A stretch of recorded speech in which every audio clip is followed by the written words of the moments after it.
Investing is interesting that way. It always is interesting. We talk with listeners that are getting prepared to retire. And one thing I've observed, and I'd be interested in your thought on this, is investing for accumulation.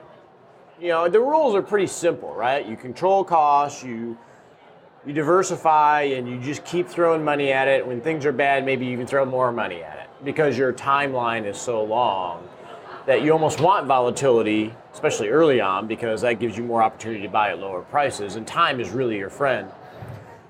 When you get close to retirement, whatever that means, but when you get close to not accumulating and potentially tapping your assets, and then now your timeline is shorter because you're going to be potentially reverse dollar cost averaging as you take money out, all the rules change from an investment management standpoint. And I don't hear a lot of people talking about that because it's not about everything that worked for you in the accumulation phase could potentially be your enemy when you're retiring, but you don't see mass adjustments in how people are managing risk as they make that transition, especially in the advisor world.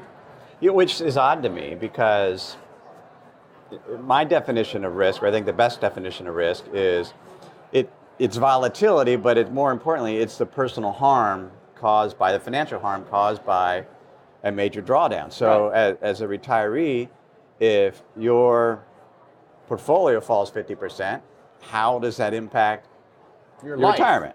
Your life, right? And if it's going to have a significant impact, you shouldn't have so much in stocks. So to me, it's just it's an asset to allocation decision, but it's based on, I don't spend a whole lot of time figuring out volatility. I care about maximum drawdown of asset classes and the personal harm caused by that. And as a bit of sort of a retiree, where that's why I don't have a whole lot in stocks, because I think there are other opportunities outside the stocks that you can generate some decent yields and diversify, public market, private market, focusing on how can I generate, in my case, my target's 5%. If I get a 5% return, I'm happy, and I find a way to do that but I don't get hit by a 50% decline in my portfolio. Now, the argument to always having some stock or some growth-oriented investment is, even at your age, how old are you again? I am older than 50, 53. Okay. 53. And I'm 51. Yeah. You still have to have that inflation hedge because you're going to live so long, right? You're a healthy guy. Right. So you could live to 90. So you can't just be bonds and clip the coupon. That's always the argument of you still have to have a total return portfolio with a lot of stocks. So how do you, in your mind, you say you don't have a lot of stock allocation. How do you have that inflation hedge? Well, the issue of inflation hedge is what can I earn on a particular asset? So if I'm on a crowdfunding real estate platform and I can get a 9% yield on a debt security, that's going to outperform inflation. So it's sort of outperform inflation each year. So can my portfolio generate a real return above inflation? I think the other thing, though, in my case, I realized that, I'm going to be retired for 50 years. I better figure out a way that I can make some income apart from my portfolio so that I'm not so stressed about it. Because that's a big transition from accumulating. I mean, there's an investment standpoint, but there's a psychological standpoint. Is suddenly I have to live on this portfolio. It has to last me.